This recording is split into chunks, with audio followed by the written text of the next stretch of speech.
একটা সময় পুরো পৃথিবী কাঁপত এই সাম্রাজ্যের নামে, কিন্তু আজ সেই সাম্রাজ্যের অধিকাংশই শুধু ইতিহাসের পাতায়। ছোট একটি মরুভূমির শহর থেকে শুরু হয়েছিল তাদের যাত্রা।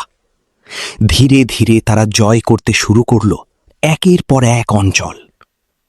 যুদ্ধের ময়দানে তাদের সাহস ছিল অবিশ্বাস্য।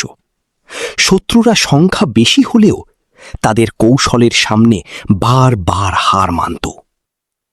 কিন্তু ইতিহাস সবসময় একই থাকে না। ভেতরের বিভক্তি আর ক্ষমতার লড়াই ধীরে ধীরে দুর্বল করে দেয় সেই শক্তিশালী সাম্রাজ্যকে। কিন্তু ইতিহাস সবসময় একই থাকে না। ভেতরের বিভক্তি আর ক্ষমতার লড়াই ধীরে ধীরে দুর্বল করে দেয় সেই শক্তিশালী সাম্রাজ্যকে। আজ সেই সাম্রাজ্য নেই, কিন্তু ইতিহাস এখনো সাক্ষী তাদের শক্তি, সাহস আর গৌরবের।